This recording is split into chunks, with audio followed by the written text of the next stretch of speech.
네, 판문점으로 귀순한 북한군 병사. 북에서 40발 넘는 총격을 받으며 남측으로 뛰어온 것으로 밝혀졌습니다. 네, 전문가 두 분과 함께 짚어보겠습니다.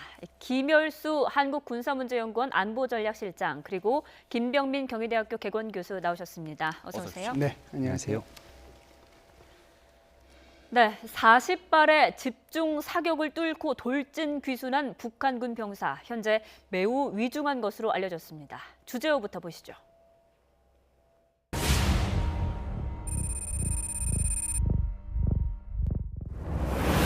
15시 14분에 북한군 1명이 MDL 남쪽으로 도주하는 것을 식별하였고 4명이 추격 및 사격을 실시하였고 저희들은 대략 40여 발 정도 사격을 한 것으로 판단하고 있습니다.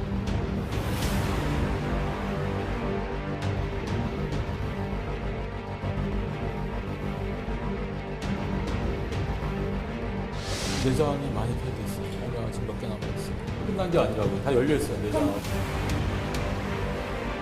거기는 정전위원회 그 구역이기 때문에 법적인 조치를 취하고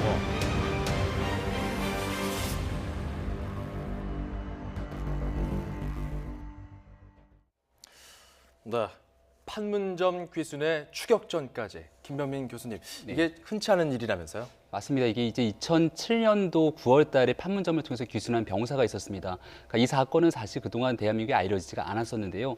2007년도 10월 달에 그 대한민국 정상 그리고 북한과의 남북 정상회담이 예정돼 있었기 때문에 우리 정부 입장에서는 그동안 알리지 않았다라는 분석들이 있는 거고요. 1998년도에 변용관 상위가 대한민국으로 귀순했기 때문에 총 3번째 귀순으로 알려져 있습니다. 다만 판문점을 통해서 건너오는 과정에 총격 과정이 있었고 이를 통해서 굉장히 부상을 심각하게 입으면서 건너왔던 것은 이번이 처음이기 때문에 아주 대단히 이례적인 사건이라고 할 수 있을 것 같습니다. 네, 먼저 어제 정확히 어떤 상황이 있었는지 자세히 한번 살펴봐야 될 것 같습니다. 군사분계점을 넘게 되는 그 과정, 서욱 합참 작전본부장의 설명부터 듣고 오겠습니다. 15시 14분에 북한군 3명이 요도에서 보시면 판문각 앞쪽에 남쪽에 도로가 있는데 도로의 동에서 서로 4초소 방향으로 이동하는 북한군 3명을 관측을 했습니다. 그로부터 1분 후에 1번이라고 표기된 그 지점에 북한군 1명이 차량을 돌진하여 하차한 다음에 MDL 남쪽으로 도주하는 것을 식별하였고 이때 15시 14분에 이동이 식별되었던 3명과 적 4초소 방향에서 증원되었던 1명, 즉 4명이 추격 및 사격을 실시하였고 저희들은 대략 40여 발 정도 사격을 한 것으로 판단하고 있습니다. 네, 교수님, 이례적인 게 그 군사분계선 인근까지 자신의 군용 지프차를 끌고 왔다는 거예요. 이걸 어떻게 해석해야 될까요? 예, 지금까지 북한군이 기순한 사례는 여러 건이 있죠. 주로 이제 우리 DMZ에 있는 그 군사 분계선을 통해 가지고 넘어와서 우리 GOP로 이렇게 넘어온 경우가 많았고요. 그다음에 이제 DMZ에 있는 GP로 넘어오거나 그렇지 않으면 이제 올 여름처럼 뭐 수영을 해서 이렇게 넘어오거나 이런 경우가 있었는데 지금처럼 차량을 가지고 넘어온 것은 제 기억으로도 처음인 것 같아요. 네. 그래서 지금 서욱 본부장이 설명은 하긴 했는데 들어봐도 굉장히 복잡하잖아요. 그러니까 이제 아주 쉽게 말씀을 드리면 차량을 가지고 신속하게 이 판문점 남쪽 방향으로 방향을 틀어서 오는데 거기에서 차량이 넘어오지 못하고 중간에 이제 바퀴가 끼어버린 거죠, 하수구에. 그러다 보니까 그 병사가 내려서 이제 우리 판문점 쪽으로 넘어오니까 추격 오던 그 병사들이 북한군 병사들이죠. 병사들 4명이 총을 쏘았는데 어떤 병사들은 소총으로 쐈고 어떤 병사들은 AK 소총 이거 절대로 그거 가지고 있으면 안 되거든요. 권총과 소총을 쐈다는 거죠. 그렇죠. 그걸 쏘다 보니까 그게 한 40여 발 쏘아서 그 중에 몇 발이 이제 우리 기순 병사한테 맞았는데요. 예. 굉장히 이례적인 거라고 봐야 되겠죠. 그때 당시의 상황을 합참 발표를 통해서 좀 재구성해봤습니다. 상당히 긴박한 추격전이 펼쳐졌는데요. 저희가 준비한 영상 함께 보시겠습니다. 일단 북한의 군용 차량 한 대가 군사 분계선 쪽으로 돌진했습니다. 그런데 바퀴가 배수로에 빠지면서 차가 북한군 초소 옆에 이렇게 보시는 것처럼 멈췄습니다. 자, 귀순 병사 차에서 내려서 이제 남쪽으로 뛰게 되는데요. 이렇게 차를 버리고 도망치는데 북한군의 추격조와 초병이 따라붙었습니다. 총으로 40여 발을 이때 이제 쏜 것이죠. 자, 그리고 나서 총에 맞은 북한군 병사 이제 귀순을 하면서 쓰러졌습니다. 군사 분계선을 넘어서 남쪽으로 뛰어왔는데 우리 측 초소 근처에 쓰러졌습니다. 우리 경계병들은 이 북한 병사를 발견했고 조심스럽게 접근해 신병을 확보하게 된 겁니다. 이 병사가 이제 쓰러져다 보니까요. 거기 가서 이제 빨리 병사를 데리고 나와야 되는 거거든요. 왜 그러냐면은 북한 군인들이 계속해서 총을 쏠 수도 있는 그런 상황이기 때문에 어떻게 상황이 전개될지 모르는 거잖아요. 그래서 제가 볼 때는 지금 대대장이 갔다고 그러는데 좀 너무 계급 높은 분이 가신 것 같아요. 하여간 뭐 병사들은 안 가고 간부 3명이 포복으로. 그러니까 포복은 아마 우리 어지간한 분들, 남자분들은 군에 갔다 오셔서 다 아실 텐데 이제 바짝 엎드려 가지고 이렇게 기어가는 것을 포복으로 간다는 거거든요. 그렇죠. 그러니까 포복으로 가서 그 북한군 병사를 인도해서 데리고 나와서 그리고 이제 우리 유엔군 헬기를 통해 가지고 바로 지금 이국종 교수요, 이분 계신 곳으로 바로 후송을 했죠. 지금 봤을 때 이렇게 목숨을 걸고 탈출할 정도로 상당히 긴박한 탈출을 감행한 그 배경이 무엇일지 상당히 여기에 좀 주목이 되고 있죠. 네, 뭐 현재까지는 의식을 잠깐 되찾았다가 뭐 말을 걸 수 있는 상황이 아니기 때문에 조금 더 일단은 이 귀순 병사에 대한 의식 회복 이후의 조사가 필요할 것으로 보이고요. 추정컨대 이 JS에서 근무하고 있는 병사들 같은 경우는 북한에서도 출신 성분이 좋은 인물들이 이제 알려져 있지 않습니까? 그러니까 경제적인 이유보다는 좀 다른 이유가 있지 않겠느냐라는 분석이 가능할 것 같고요. 올해 6월 달만 하더라도 군사 분계선을 넘어서 대한민국으로 귀순한 북한의 군사가 2명이 있습니다. 거기에 대한 이유들을 나중에 조사해 보니까 첫 번째 병사 같은 경우는 대북 확성기 방송의 영향을 받았다라고 주장을 하고 있는 인물이 있고요. 또 하나 젊은 17살의 병사 같은 경우는 평상시에 대한민국의 영화나 드라마를 즐겨보면서 대한민국 사회를 동경했다라는 얘기를 하게 됩니다. 얼마 전에 태영호 공사 같은 경우도 이 미국에 가서 이야기를 했던 부분들이 북한에 있는 젊은 청년들이 낮에는 김정은을 찬양하지만 밤에는 이불을 뒤집어 쓰고 대한민국에 대한 드라마 등을 본다라고 얘기를 하고 있는데 과연 이러한 문화들이 사실상 JS에서 근무하고 있는 병사들에게도 영향을 미쳤을 수 있다라고 보여지고요. 실질적인 귀순 동기란 내용들은 추후에 추가적인 조사가 있을 것으로 봅니다만은 이런 부분들과 좀 무관치는 않을 수 있다 이렇게 보여집니다. 네. 귀순한 병사가 운전을 했다라고 하잖아요. 그러니까 제가 볼 때는 우리의 과거를 생각하면 지금은 이제 우리의 젊은이들도 그렇고 누구나가 이제 운전 면허증을 다 갖고 있는데 제가 뭐 어렸을 적만 하더라도 사실상 그렇게 운전하는 것이 쉬운 일은 아니었고 누구나 그렇게 뭐 운전을 할 수 있는 것도 아니었거든요. 지금 현재 북한에서는 운전을 지금 북한에서는 운전병이 아니면 운전을 할 수 있는 그런 수준이 아니에요. 그래요. 그래서 이 병사가 운전병일 가능성이 굉장히 농후하겠다는 생각이 들고요. 또 하나는 운전을 해서 이제 운전을 제대로 해서 넘어올 수도 있었을 텐데 그게 하수도에 빠졌다라고 하는 것은 긴장감도 있었지만 또 한편으로 생각하면 그냥 운전하는 거 옆에서 이렇게 보기만 했지 그냥 직선으로 오기만 하면 되니까요. 그것만 했지 그렇지 않을 수도 있겠다 생각이 드는데 하여간 좀 특이한 그런 경우라고 볼 수 있습니다. 경로를 제대로 숙지하지 못했을 지형지물 같은 게 파악이 잘 안 됐을 수도 있기 때문에 그런 부분에서 상당히 어떻게 보면 운전병이다. 운전병이 또 아닐 수도 있고요. 그렇죠. 차량을 탈취해서 왔을 수도 있는 여러 가지 가능성이 열려 있는데 현재 이 귀순 병사의 건강 상태가 위중하다고 합니다. 담당 교수의 말 직접 들어보겠습니다. 상태가 너무 안 좋을 때는 2차, 3차 수술을 계속 할 때마다 열구 닫고 할 수가 없기 때문에 그냥 열어놓는 거예요. 내장이 부종도 심하고 아직도 다 못 뽑은 것도 있고요. 나중에 다 뽑고 한 달 살게 되면 집중 치료해야 돼요. 그리고 약을 지금 어마어마한 양을 쓰고 있거든요. 약물을. 어떤 약? 감염도 막아야 되고 지금 또 그 말씀드릴 수 없는 굉장히 복잡한 것들이 많아요. 대한민국으로 넘어오고자 한 사람이잖아요. 그쪽에서 피해가지고. 그러니까 가능하면 살리려고 하는 거죠. 다 같은 마음이잖아요. 그렇죠? 군이나 민간인이나. 애초에는 생명에 지장이 없다 이런 이야기도 나왔는데 지금 상황을 보니까 굉장히 위중한 것 같아요. 네. 몸속에 제거되지 못한 총알 몇 개가 문제가 되는 모양이죠. 맞습니다. 그리고 장기 파열 상태도 굉장히 좀 심각하다라고 얘기하고 있고요. 이국종 교수의 말에 따르면은 생명이 지장이 없다라고 말하기가 좀 어려운 측면이다라고 얘기를 하고 있고 앞으로 열흘이 고비라는 얘기를 하게 됩니다. 그러니까 어저께 긴급하게 후송되고 난 뒤에 5시간 정도의 수술을 가졌습니다.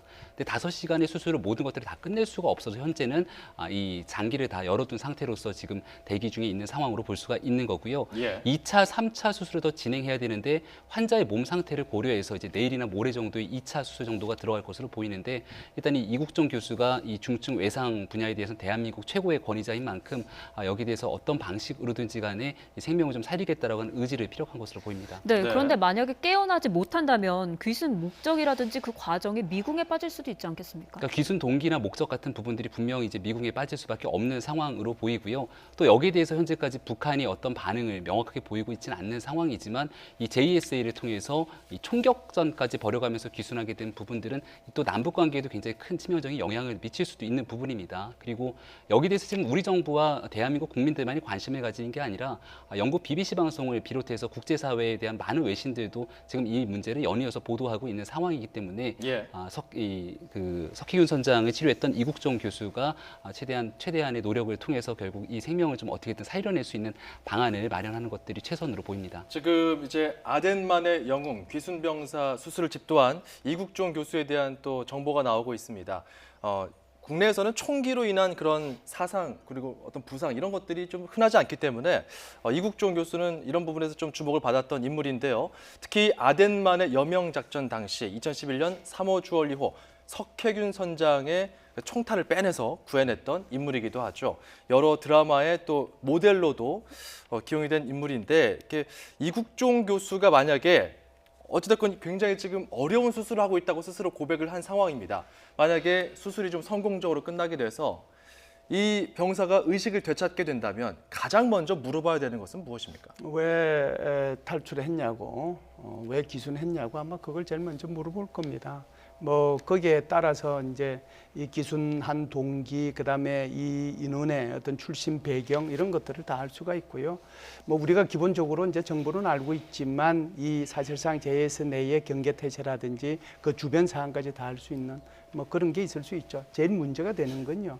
지금 사실상 우리가 총상을 당하더라도 팔, 다리 쪽에 총상을 당할 경우에는 이거는 크게 문제가 안 돼요. 뭐 빼내기만 하면 되는데 문제는 바로 이게 장기 부분에 들어갔을 때는 장기 부분에 들어가 있는 총탄 자체가 납으로 돼 있거든요. 예. 그것이 바로 이제 장기를 손상시키는 역할을 하기 때문에 그래서 이제 그것 때문에 지금 우리 이국종 교수도 굉장히 고민을 하고 걱정을 하는 것 같습니다. 어느 부분까지 또 잘라내야 될지, 잘라내도 살 수 있을지 안 살 수 있을지 아마 그런 것들이 굉장히 큰 관건이라고 봐야 되겠죠. 네, 이렇게 장기가 다 손상이 될 정도로 40발의 총탄을 쏘는 동안 우리 군은 아무런 대응이 없었습니다.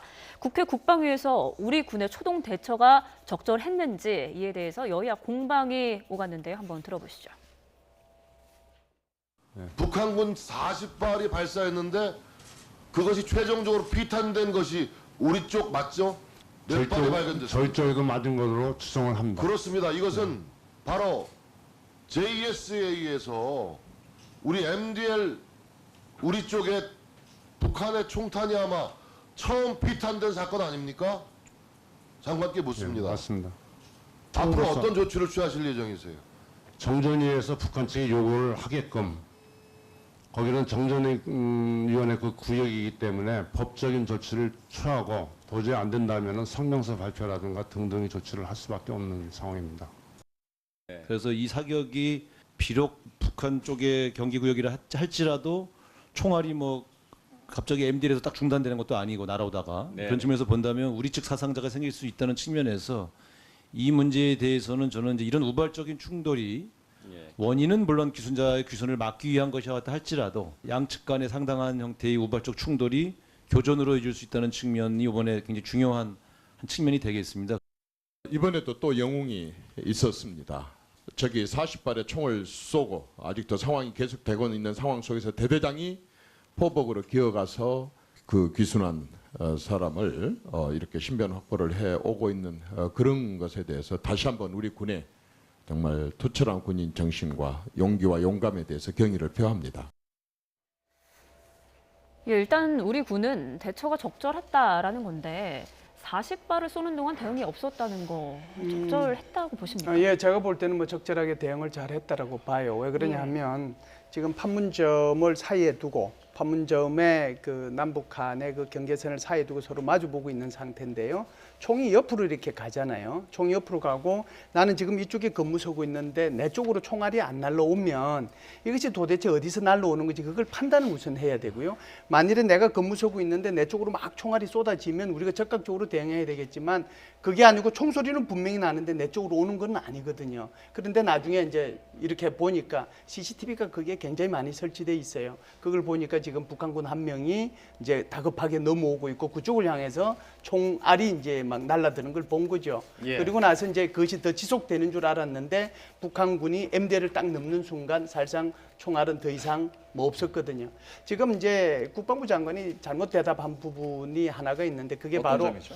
지금 우리 쪽에 총탄이 북한군 총탄이 맞았다. 예를 들어서 피탄됐다라고 하는 것은 이건 더 조사가 필요해요. 왜 그러냐면 일단 우리 조소 쪽으로 총알을 안 쐈기 때문에 이게 맞은 흔적 자체가 나중에 이제 숲속에서 어디 찾으면은 찾을 수 있지만 그렇지 않을 경우에는 곤란할 거다라고 하는 거고요. 예. 두 번째는 이제 북한군이 넘어오는 과정에서 옆으로 지금 총을 쏜 그런 정황들도 있거든요. 그렇기 때문에 제가 볼 때는 이게 그냥 적들이 뭘 하고 있는지도 모르는 상태에서 우리한테 총도 안 쏘는데 우리가 거기에 대응할 수 있는 건 아니기 때문에 제가 볼 때는 뭐 적절하게 유엔사의 교정 규칙에 따라서 잘했다라고 일단 봅니다. 우리 군에 대해서 뭐 조준 사격을 했다거나 우리 병사를 향해서 총알이 날아왔다면은 어느 정도 대응하는 게 맞다라는 그런 근접과 입장인 대응을 건데 해야죠. 어쨌든 또 비무장지대에서의 관할권이 유엔사에 있다. 그렇기 때문에 무기 사용권 자체를 미국의 어떤 허락이 없으면 안 되는 것 아니냐. 뭐 이런 분석도 나오더라고요. 그러니까 그런 측면들 때문에 말 그대로 말씀하셨던 이 교전 수칙에 의거해서 적절 수준에 대응했다라고 얘기하고 있는 여당의 주장인 것 같고요.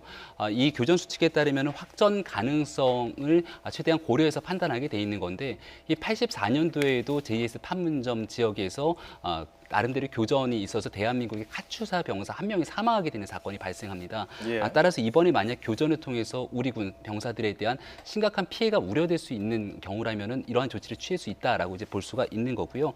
다만 이 과정에서 앞서 말씀을 해주셨지만 군사 분계선을 넘어서 대한민국으로 넘어오는 그 과정이 거리가 굉장히 짧습니다. 근데 북한 측에 있었던 과정에서의 교전이 아니라 군사 분계선을 넘어서 대한민국으로 건너왔을 때 북한군이 만약에 총을 쏘는 상황이 연출이 됐다라면 그건 굉장히 심각한 문제가 아닐 수 없기 때문에 여기에 대한 피탄 흔적들에 대해서 대한민국이 굉장히 빠른 조사가 필요하다 보여지는 거고요. 예. 마지막으로 지금 이 그 총격이 있었던 게 15시 14분이고 실질적으로 병사를 발견했던 시간은 31분. 그러니까 그 기간 동안에 17분이라고 하는 시간 그 기간에 대한 흔적들이 우리가 놓쳤다라는 거죠. 발생하고 있는 거기 때문에 여기에 대한 이제 군의 적절한 대응 문제에 대한 논란은 뭐 분명히 발생할 수도 있어 보입니다. 네, 지금 예. 화면에서 보시는 것처럼 저렇게 넘어와서 이제 우리 군 초소 근처에 쓰러져 있었는데 이것을 한 10여 분 정도 확인하지 못했다. 뭐 이런 어떤 분석입니다. 이 부분에 대해서는 군에서도 인정을 했는데요.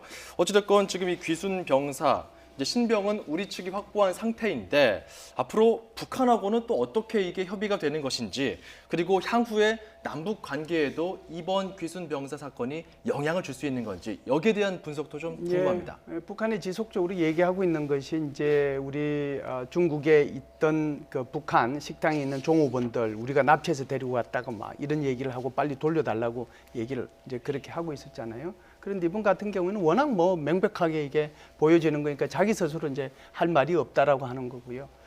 두 번째 좀 말씀드리고 싶은 것은 지금 북한군 4명이 총을 쏘았기 때문에 40여 발이라고 그냥 얘기를 하는 거예요. 하는 건데 그 총 속에는 권총만 쏜 것이 아니라 AK 소총도 있었다라고 하는 것은 이것은 정전협정 위반이기 때문에 이 문제에 대해서는 분명히 문제 제기를 해야 된다라고 하는 거고요. 예. 세 번째 말씀드릴 수 있는 것은 40여 발을 쏘았는데 사실은 아주 지근 거리에서 굉장히 가까운 거리에서 기술하는 병사에 대해서 총을 쏘았거든요.